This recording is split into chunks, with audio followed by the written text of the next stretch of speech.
encourage your soul, enlighten your mind, and empower your faith. This is the Light Network.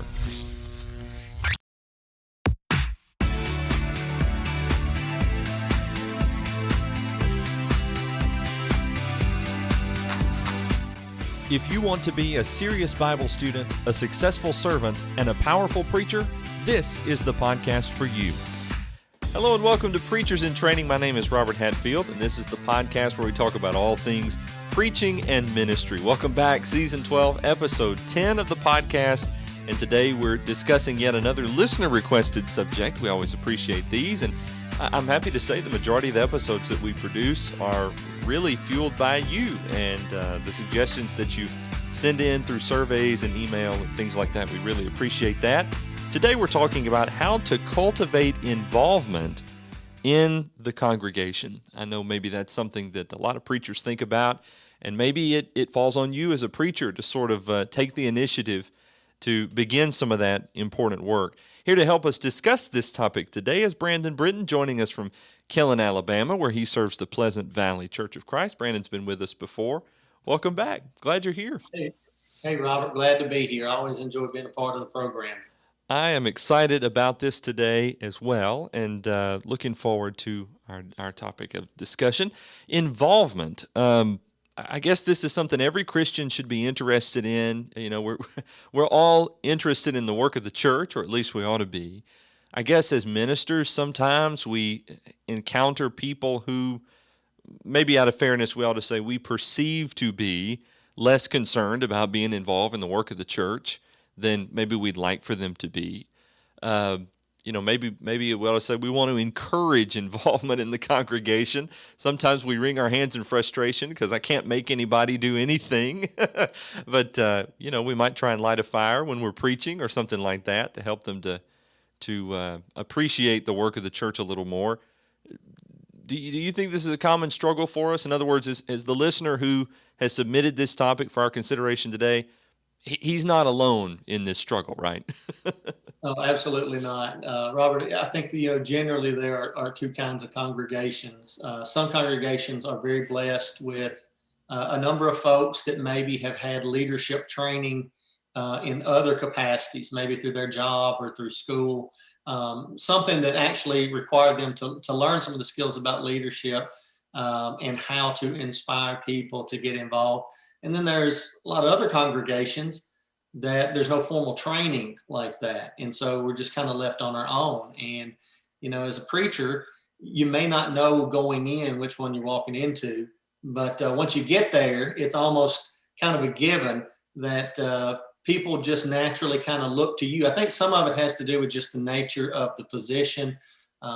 Being a pulpit minister is a very public position. You literally are standing up in front of the audience several times a week, month after month. And just by default, people kind of go, okay, well, they look to you as a leader. But unfortunately, a lot of times we don't have any formal training in that. And we have to kind of feel around in the dark. So I can definitely sympathize with the reader's submission for this topic, because I can think about times when I've been in a situation. I've been blessed in the 25 years I've been working in ministry that I have gotten the opportunity to learn a little bit about leadership from other people. But I think about in the earliest days, the very first work that I was involved with while I was in preaching school, I had no clue what I was doing at all. And, so, I was just desperate for any kind of advice. So I hope that some of the things that I've learned practically and then some of the things I want to point out biblically today will help the folks that maybe can relate to that and go, you know what, I'm in a situation, I haven't had formal leadership training, but people are looking to me to kind of light a fire and get things started here. Give me some suggestions, give me some help. So hopefully we can do that. So you've seen the meme, right, with the guy holding the cup of coffee and they've put the text on top, and the one I see most often is about preachers. He says, I've preached for this many years or whatever, I've done this many sermons. Then he says at the bottom, and he's smiling, holding the coffee cup up, I have no idea what I'm doing.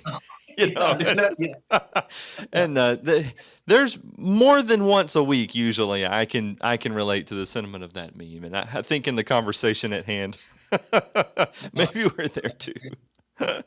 Yeah, I went to a preaching school. I know that you went to Freed Hardeman, and so we both kind of got two different sides of a similar coin. Mhm. One maybe more the traditional, university training. One specialized for folks that are wanting to go specifically into preaching. And I know that I don't want to speak for you, but I know in my case we did have leadership classes. But anybody who's gone to school for any profession, I would dare say, can amen the idea that there is classroom instruction and then there is real world application. Oh, yeah.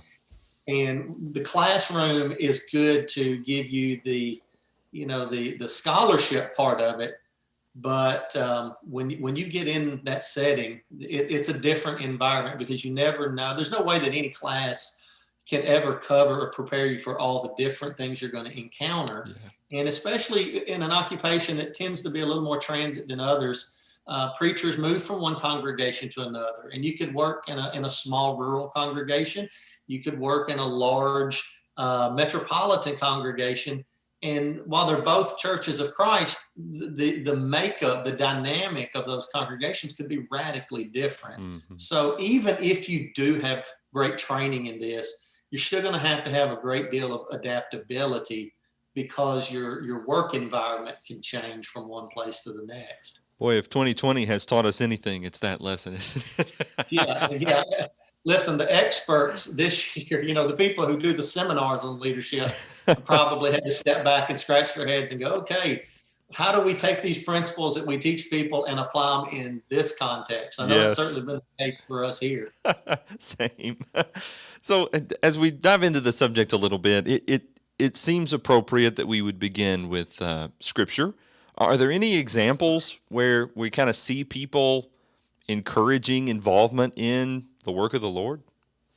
I would make the point before even getting to a specific passage that really the totality of the New Testament is geared towards exactly what we're talking about. God comes down and takes on flesh.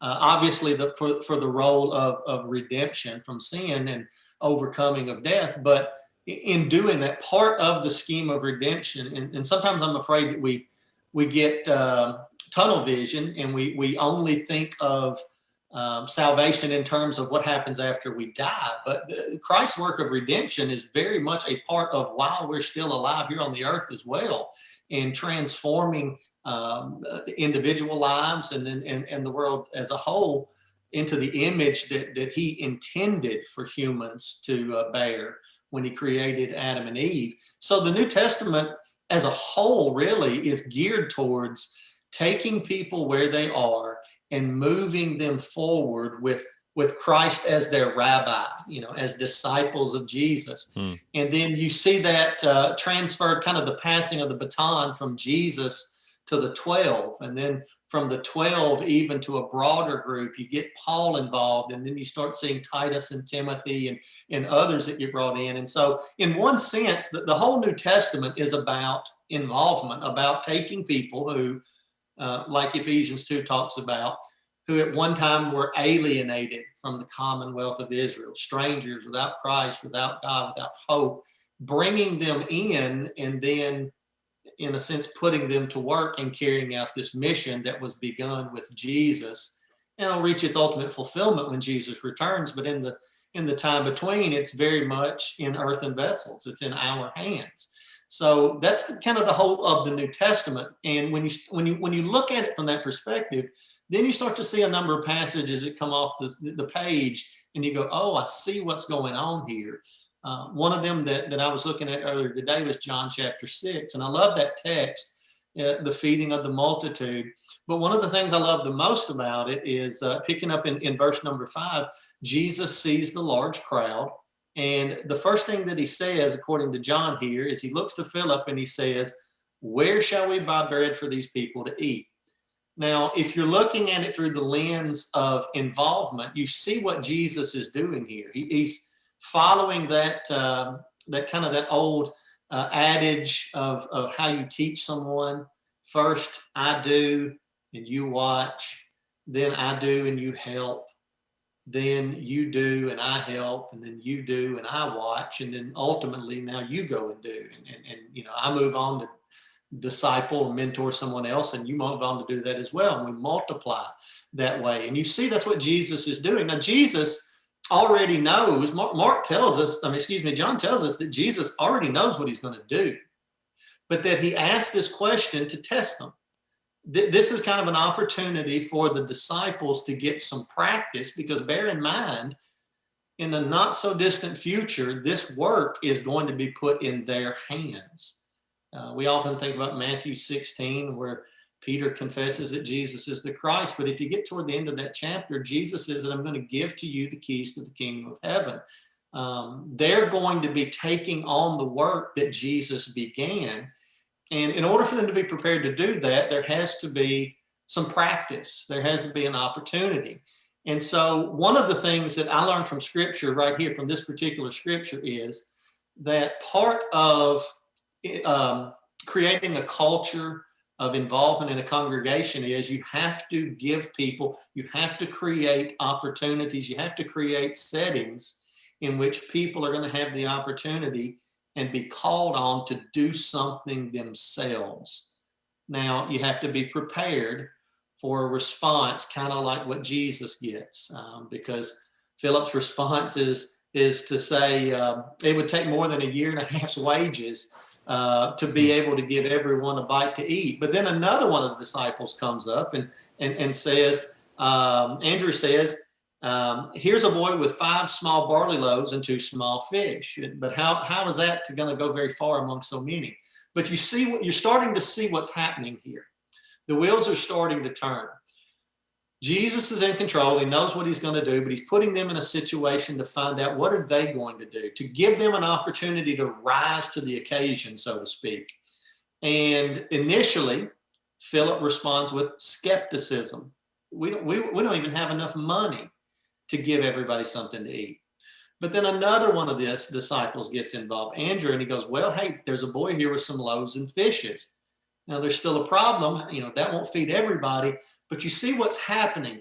They're starting to work through the struggles of leadership on their own, and they're starting to develop a little bit of ownership for taking action, for being involved in what Jesus is doing. It's not just sit back and watch what Jesus does.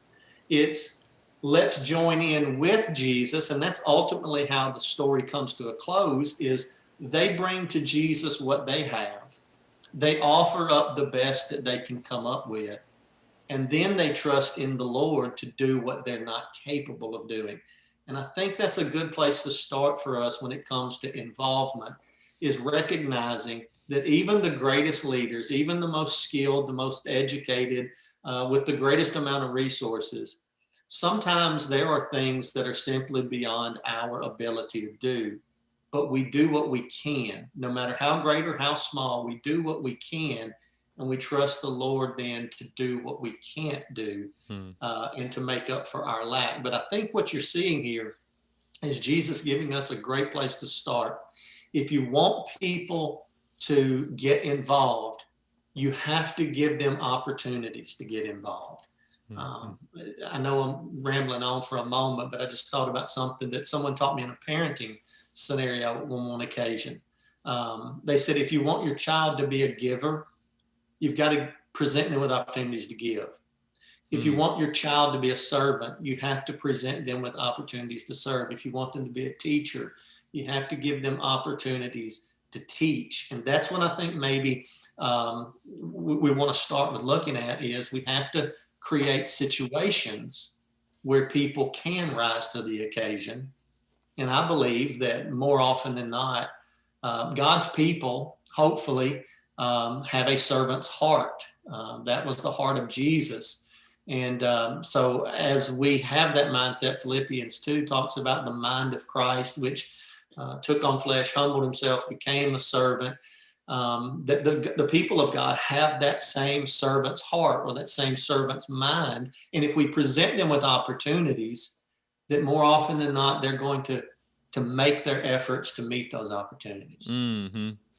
That wasn't rambling at all. That was good stuff. Thank you very much. I'm thinking it's much easier sometimes. I don't know that it's better or healthier. It certainly isn't, or more healthy, but I think it's easier to just do it yourself.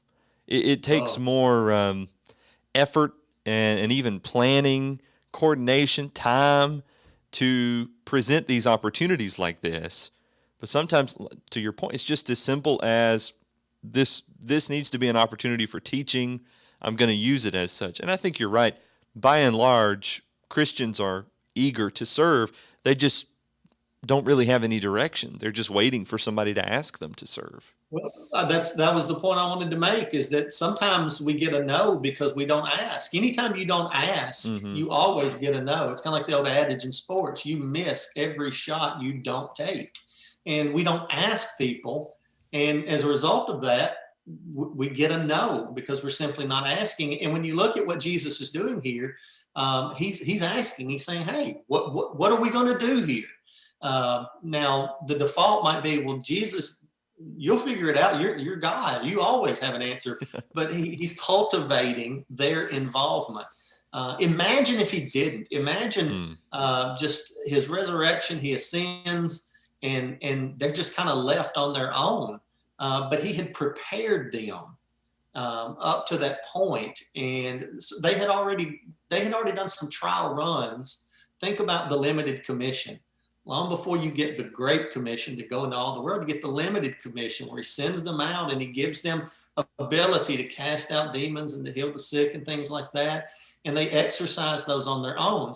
Now, we see them stumble along. And to your point about one of the reasons that, and preachers were notorious for this, is it's just easier sometimes to do it ourselves. I know it needs to be done. I know how I want it done. I'll take care of it. But there's a problem that creates. It creates two problems, actually. The first problem is kind of like the situation with Moses when Jethro kind of intervenes and says to him, "You're not able to bear this." And it's not just that it's too much for you.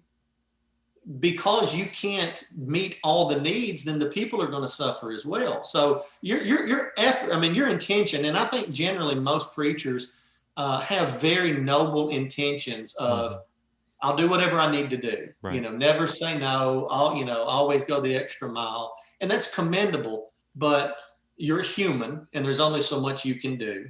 So you will have a tendency to break down, and you know what? If you're trying to do everything, you have a tendency to do nothing well.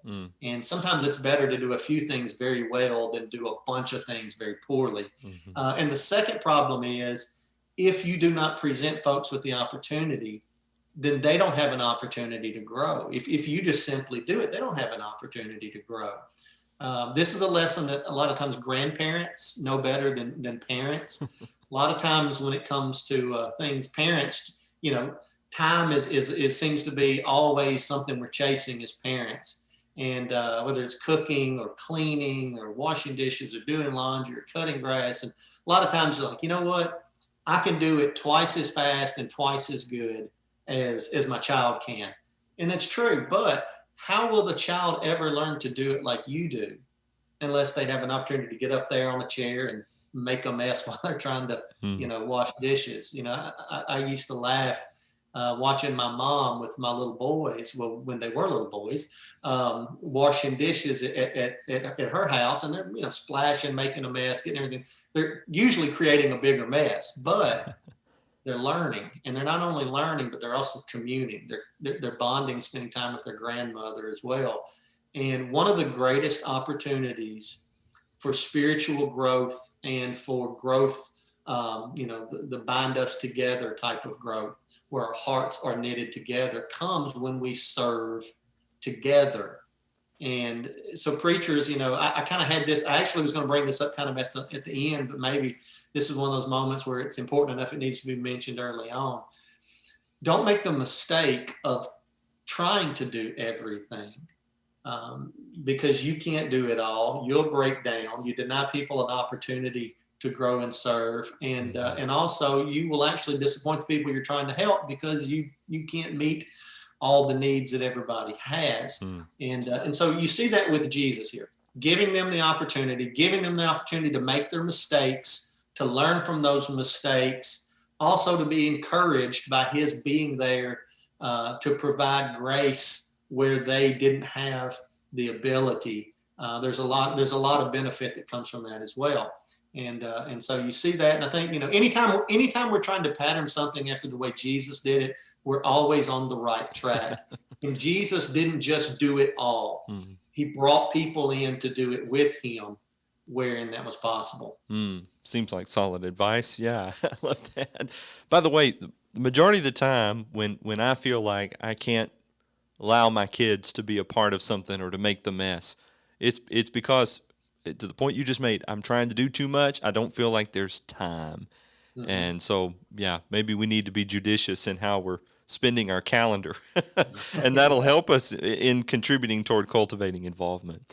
Was there another biblical example that you wanted to turn to before we move forward? I'll give you one that maybe I think is even a little more practical for preachers, kind of a step-by-step approach for preachers. I've got my text open here to Philippians chapter 4. And now before I get to the text, I want to say something. Paul worked with a lot of congregations. He established a lot of congregations. And by and large, he wasn't with any of those congregations for a very long time. And so by necessity, he had to cultivate an environment of involvement because he wasn't going to be there long. And literally the health and survival of those congregations would depend upon the involvement of the family of God at that location. And so when you read his writings, he puts a lot of emphasis on getting people involved, and not just with him, but especially once he was gone, to see that these things would carry on. He's not talking about this specifically in 1 Corinthians 11:1, but I always like this text because I think it draws a perfect line from where we started with Jesus to where we want to be in this discussion. Paul says, imitate me as I imitate Christ. And so when you think about imitation, he's giving the suggestion of what you see in me, you do that. But what you see in me is what I saw in Jesus. I'm doing what I saw Jesus do. You do what you're seeing me do. Kind of goes back to the Great Commission again, and the idea of going into all the world and making disciples. The King James says, baptizing them in the name of the Father and the Son and the Holy Spirit, teaching them to observe all things whatsoever I've commanded you. And so you see that pattern again, like we talked about, I do and you watch, and then the involvement. And then eventually the baton gets passed over to your hands. And so Paul very much did that. As he made disciples for Jesus, he taught them the things that he had learned. And I know Peter and the others would have done this if their writings were kind of more directed congregationally like Paul's were. But Philippians chapter 4 is specifically what I wanted to reference here. Paul says this: what you have learned and received and heard and seen in me, practice these things. If you're using some version, they'll say, do these things. Practice these things, and the God of peace will be with you. And I think there's a great blueprint for involvement in that text, if you'll walk through it with me. He starts off by saying the things, or he mentions here the things that you have heard in me. And here's a good point for us preachers. If you want an environment of involvement, you're going to have to teach on it. People are going to have to hear it. They're going to have to learn it. Because as I said, many people may not have been taught that way. And here's how we operate as people. Generally speaking, if we see that everything is being taken care of, we generally don't worry about taking care of it. So, we just assume. I wish I had that poem to read, the old poem about everybody, nobody, somebody, anybody. And, the whole point of it is that everybody could have done something, but nobody did anything because everybody thought that somebody was going to do it. And that happens terribly in congregations. And so one of the first practical steps from Scripture, if you want to cultivate an environment of involvement in your congregation, is you've got to teach on that. You've got to teach people of the importance, of the necessity, and you've got to do it repeatedly, and you've got to do it consistently. One sermon on involvement is not going to do it. It might stir things up temporarily. You might even stir somebody up. But if you want, we're not talking about that though. We're not talking about reactions. We're talking about creating an environment. An environment is something that's just natural. This is just part of the culture around here. So that means people need to hear that over and over and over again. So Paul said, the things that you have heard of me, you do those. But he also said the things that you have seen in me. It's not enough to just teach on it. In fact, more powerful than teaching on it is teaching on it and then modeling it. If our teaching on involvement is nothing more than in the pulpit and it's not seen in us as the local minister, well, then by and large, it's going to fall on deaf ears because, as we all know, people believe more of what you do than what you say. That's where real change takes place. So you've got to model it in yourself. You've got to get involved in areas. And I would suggest this, get involved in areas that are not stereotypically the preacher's responsibilities. There are a number of things that definitely fall under your job requirements. And yes, you better be checking those off, or people will want to know, why do we hire you if you're not doing what we hired you for? But if you really want to create that climate that we're talking about, let them see that beyond your job responsibilities, that you're willing to get involved in whatever needs to be done. Because think about it from this perspective. Being a local pulpit minister may be your job, but your congregation has jobs too. So whatever church involvement they have to be involved, anything that they're going to be involved in, it's in addition to their occupations. And so I don't think we as ministers should be excused from that just because our occupation happens to dovetail with the work of the church. Mm-hmm. They should see that in addition to our hired responsibilities, so to speak, that we're also involved in whatever the church needs, whatever is important to the church. It might not be things that you would typically be involved with, but you'll show people by your actions that I'm willing to be a team player too. And if that means I have to fill in the cradle role, because somebody said, I can't imagine a scenario where that would happen, but, with COVID, things are different and you never know. But taking out the trash or cutting the church grass or, it doesn't matter. There's 1,000 things that a church is involved in. And if it's something that you can do to show, hey, the work of this congregation, all of it, even if it's the little things that we have to do, housekeeping related to keep things going, or the things that are involved in teaching, I'm part of the team, I'm part of the family, and if it needs to be done, I'll do it. So they've got to hear it. Paul says, but also you've seen this in me. The third thing was this. He talked about how they had learned it. And I think this relates back to hearing, obviously, because a lot of people have to learn to be involved.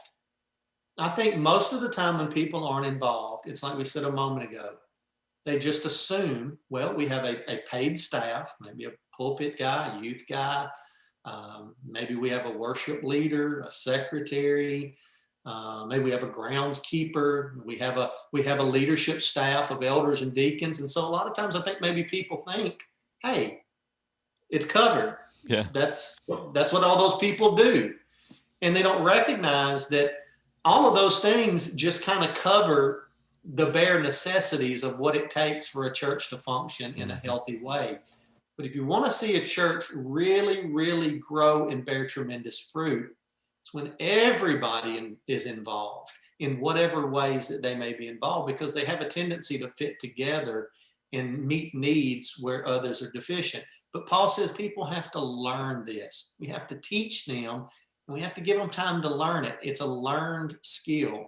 And then the last thing that he mentions is he says, do these things or practice these things. And overlooked one, receive. This is maybe one of the most important ones. I hate to overlook my notes here. He said, the things that you have received, do. People can know something intellectually, but not do it. For example, intellectually, most people know if you eat healthy and exercise regularly, you'll lose weight and be healthy. Yeah, but our problem generally is not intellectually, it's application. And the same is true with churches. And so one of the things I would say about this, about the importance of this idea of receiving, is people can know it but not do it. I think what Paul is getting at here when he says that you have received this is he's indicating that he has won over their hearts. They've been convinced. They haven't just heard it. They don't just know it. If I can use, a popular term in our faith, they've been converted. Their heart has changed.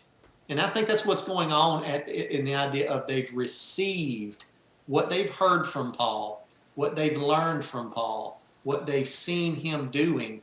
Their heart's been transformed and they've received it.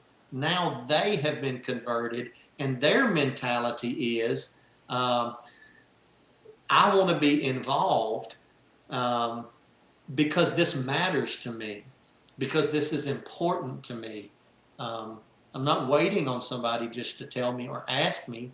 I'm proactive because you've won me over. You've convinced me of the role of the servant in the family of God. And so I think you do that as a local preacher by your involvement in what matters to them. And what I mean by that is, don't just be involved in church stuff. You got to be involved in life. And this is where going to, a ball game where you're watching some, maybe some of the kids in your church play softball or soccer or whatever, and going and sitting in the stands with them and their family, cheering them on. Maybe they have a school play. In other words, I'm involved in your life, not just at the building. I'm involved in your life because we're family now. And granted, depending on the size of the congregation, you can't be fully invested in every church member's life, but wherein you have the opportunities, if you show people that you will invest in what is important to them, if you'll be involved in what matters in their life, then they will reciprocate and be involved in what matters in yours. And what you're hopefully showing them is what matters most in my life is the family of God. And so then the last point, of course, Paul says, practice these things or do them. And this is the point where those that Paul has gotten involved, he's now calling on them, Titus, Timothy, etc. He's calling on them, now you do that. I've kind of given you a blueprint. I've taught, you've seen me do it, you've learned it, I've won your heart over. Okay, now it's your turn. Now you go out and you do the same thing. Wow, that is so neat and applicable. I'm wondering whether, before I say that, let me summarize. So you're saying we're playing a long game, right? We're preaching sermons about this. Then we're going to go out and live those sermons by being a servant. And we're going to do that in patience while people learn themselves what we're saying. We're going to be willing to be redundant a little bit without just beating it into people. But, we're going to have to emphasize this over a period of time. That we all know the shelf life of sermons is very short. And then we're going to win people over by building their trust and being involved in their lives. I'm just wondering whether sometimes part of what makes some people be less eager to be involved in the work of the church is because they perceive a disconnect between them or their real, quote unquote, real lives and whatever their perception of the work of the church is. Like, it's only for men who meet certain qualifications, therefore they're elders and deacons, and they do all the work. And, some women may feel alienated or whatever. There's a biblical misunderstanding there, no doubt. But, unless we model that for them and teach it to them, how else will they know? How shall they hear without a preacher? So, I think maybe there's something to that. And then, too, when we take the work of the church out of a personal realm and in people's personal lives and only make it be in a churchy realm, we're doing the very thing that we don't want people to do, which is compartmentalize the work of the church. So, if we want people to be willing to seek out areas where they can serve or be involved personally in things like evangelism or whatever, don't we need to teach them to be involved in people's lives and to be about the Father's business in individual lives, just like Jesus was? So I really appreciate all those points you just said, and pulling that out of Philippians 4. I've never seen that quite like that before, but that's a neat and applicable text to our discussion today. Robert, the preachers that are kind of my preaching heroes, it has nothing to do with their speaking abilities. It has little to do with their biblical knowledge from a standpoint of they're so smart in Scripture. They always have the right answer. It's the guys that I have seen, the ones that in my estimation, and I've been a part of this long enough now to kind of see what works short term and what really works, lasting effect. And as a younger man, I had some, maybe my heroes were different, and I esteemed things that really they kind of burn bright, but they don't last long.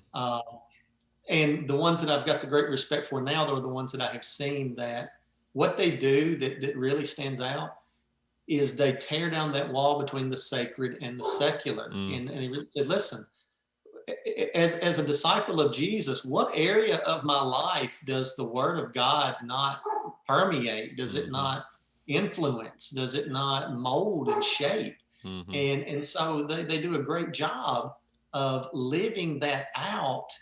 And I've seen some of those are usually the most longest tenured preachers that I have known, and the ones that affect generational change.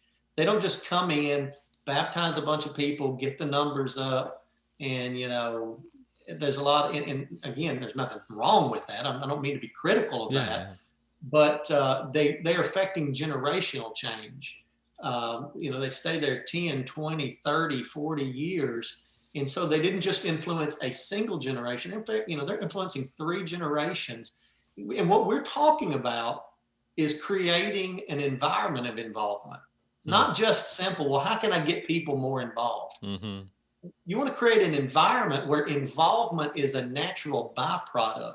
It's not the result of some program. It's not the result of some effort. It's just, this is a natural byproduct of the environment of a healthy church, is people are servant oriented. And the guys that I've seen who've had the greatest success, what I just described, Paul, Philippians 4, they modeled that in their everyday life. And so for us who maybe are going, hey, how can I do it better? Understand, and I like that you use the phrase, it's the long game. I read something just this week. A guy said, when you're planting a garden, we don't go plant a seed and then dig it up every 30 minutes to see if anything's grown yet. You plant it, and then you got to water it, and then you got to wait, and it will bear fruit. And now, in the meantime, I've got a few suggestions, maybe more practical suggestions, not necessarily based on specifically on Scripture, but just more practical, that can hopefully help us in that waiting in the meantime. Because what we just talked about in Philippians 4, that won't happen overnight. This is a process that you begin, but it won't start until you start. So the best thing to do is get started on it now and don't stop, because if you stop, you're definitely not going to get there. So get started. But I've got a few thoughts that I'll throw in on maybe what we can do in the meantime. Cool. Here's and I tried to do these in a checklist, because I know when you're listening to a podcast, especially, it's just so much easier if you kind of got a list and people make it clear instead of just talk. So here's kind of number one, practical suggestion. Meet people where they are. Now, what I mean by meet people where they are is this. What are they already doing? Because chances are you're not in a congregation where no one is working, where nothing is getting done, and it's all on you. And if you think that, you may have a little bit of a pride issue. You think about Elijah hiding out in the cave saying, I'm the only one, Lord, who still serves you. And if that is a reality, then it would be a different conversation. My suggestion would be a lot of prayer while you're doing it. But chances are there are a lot of people who are doing a lot of things. They may be even doing things that you don't even know about. And so meet people where they are. What are they already doing? Encourage them in that. Praise them for what they're already doing. Notice, the lady that always sends a card to every visitor that we have in our services. Nobody asks her to. She's not the church secretary. Her husband's not an elder. It's just, this is her ministry. If somebody visits the congregation, they're getting a handwritten note from her. We were glad that you visited. Acknowledge that. Don't just acknowledge it to them, but I would encourage you, go directly to people and say thank you face to face for your involvement in XYZ. But then also thank them publicly from the pulpit. Not to shame other people, but to lift up as an example, acknowledge them and say, hey, I found out the other day that brother so-and-so, he cuts grass for some of our widows. And I was thinking, man, what a great idea. And he inspired me to think, well, what am I doing to try to help people without being asked or without expecting anything in return? So meet people where they are. Find out what people are already involved in. Get involved in it with them. Show your appreciation to them privately and also publicly. Another suggestion, number 2, would be this. Start young. Young people are often the most willing in the congregation of anybody to do what we ask them to do. And Robert, it's very poignant that you and I are having this conversation on this point. Some who maybe have not heard us before talk about this, the congregation that I first started working with, that I grew up in, you grew up in, and you were a part of that youth. That was part of my responsibility as the kind of the unofficial youth minister at that time.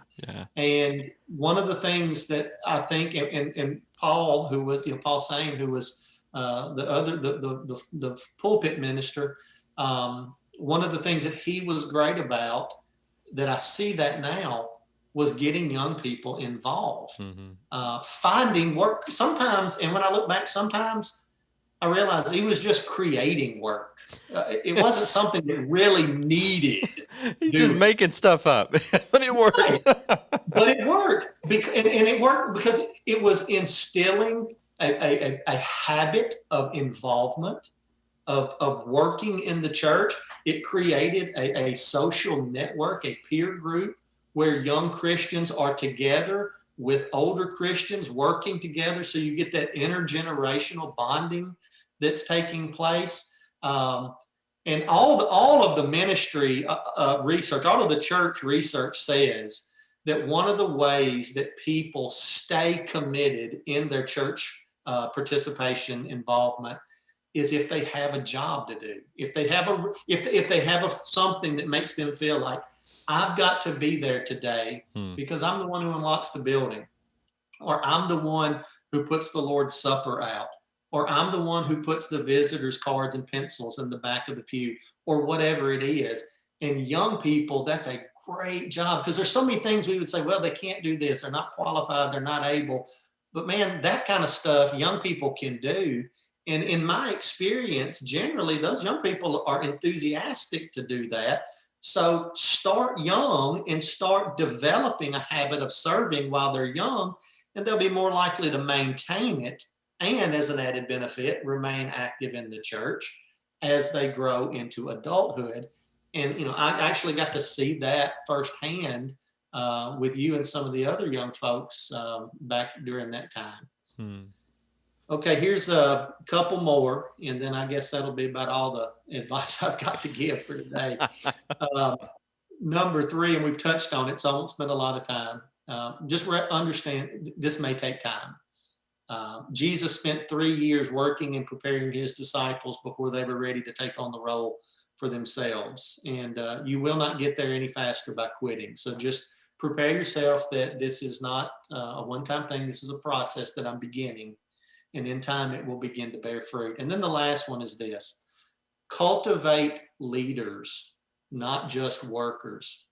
Someone taught me this not too long ago, and I wish I had learned it very early in life, because I think about all of the energy that I invested in getting people to be workers in the church. And it just took a simple statement to say, don't develop workers, develop leaders. Because when you develop workers, that's great. I mean, you have workers and that's good and that's important. But when you develop leaders, you have exponential growth. It's not just a one for one. You know, I create a leader who creates 3, 4, 5, 6 workers.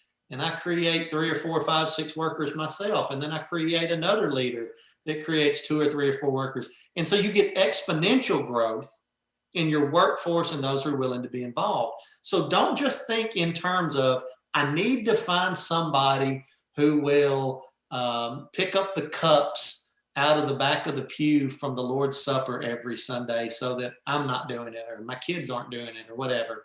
Don't just think in terms of, here's a task that needs to be fulfilled. Think in terms of, I want to cultivate people who are leaders, because here's one thing that leaders have in common. They see what needs to be done and they take care of it, even if nobody's asking them. And that's what we really want to get at. We want to get to an environment where people don't have to be given a list of, hey, will you do this? Or can you take care of that? People are looking, people have taken ownership and they see, you know, when my car gets low on gas, I don't need somebody to tell me, hey, you need to put gas in your car.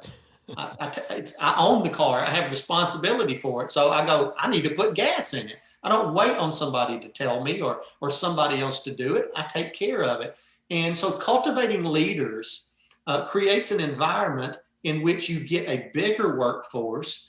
And it goes back to that idea of, we often fail because we try to bear too much of the burden of leadership ourselves.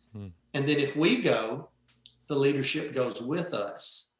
And it leads to a collapse sometimes in what was built. One of the biggest mistakes I look back on in my early ministry are some things that I put blood, sweat, and tears in that was good works. And then I left and it just ended. And it was my fault because I didn't cultivate leadership to carry it on. And so if I left, it left with me. And I think we preachers sometimes are a little short-sighted that way. Cultivate leaders, and then they'll share the burden. And that way, if you do leave and move on, or you die or retire or whatever, I always tell every church I work with, one of these 3 things is going to happen. I'm going to quit, get fired, or die. It's just a fact. So cultivating leaders ensures that this environment that we're seeking of involvement does not leave with you, whatever way you may particularly leave. Wow. Those are 4 solid tips there for us to make this practical for this episode. I'll just recap them. Number 1, meet people where they are. Number 2, start young. Number 3, realize it may take time. And number 4, cultivate leaders, not just workers. To that point, let me just point people back. I think season 12 of this podcast has been one of my favorites that we've done. 12 seasons is kind of a lot, but if you go back to season 12, episode 5, we had David Shannon on to talk about the top 3 qualities every leader must possess. And if you're looking to dive a little deeper into the leadership discussion, that might be a good place to begin. I recommend it to you. I'll put a link to it in the show notes for this episode as well. So much about this conversation has been such a huge blessing to me, but I'm thinking too that this was a perfect topic, and I'm so grateful to the listener, whomever he is, for submitting this, because this encapsulates so much of what we talk about on this show. We get so many requests for episodes about time management. I think this speaks into that. You know, I need to know my limits. Don't try and do too much, or you'll be doing a lot, but you won't be doing any of it really well. Ministering to people. We get a lot of episode requests about that, personal ministry. This certainly speaks into that.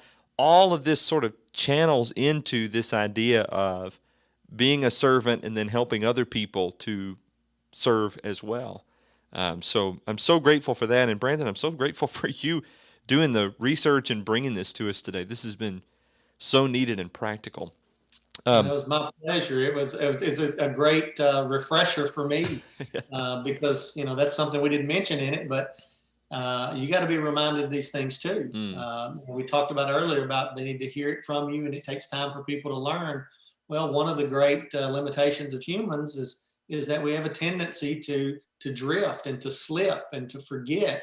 And that's certainly true with me. And so this was a great reminder for me of if you really want to make lasting change within a congregation, these are some things that you've got to they can't be a program. They've got to be part of your life.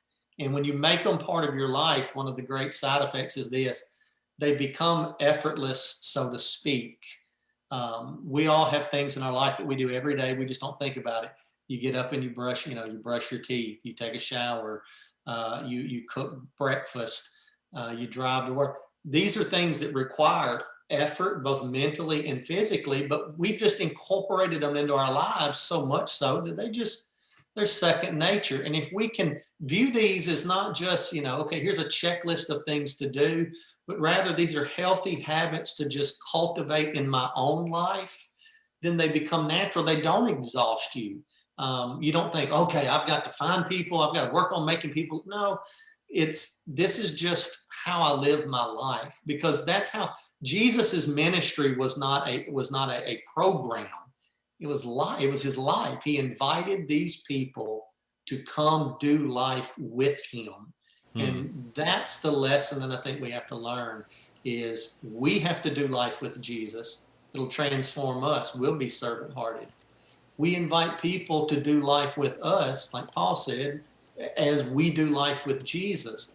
They develop servants' hearts and be transformed. So I hope, if nothing, that this isn't discouraging of, okay, now this is just one more thing on my list of stuff that I've got to do. Yeah. No, don't think of it that way. Just try to think of it as naturally as breathing in and breathing out. It's just naturally a part of your ministry as a local preacher, or just simply even as a Christian. And that's the reason why you show up at the ball games or you volunteer to teach.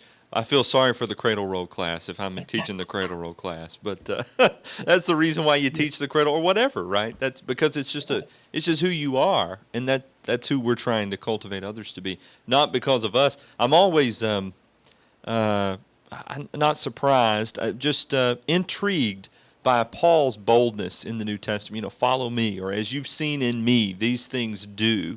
It takes a lot to shine the light on yourself and not to glorify yourself, but just to say, I'm your example, and you can trust me because I'm following the example of Jesus.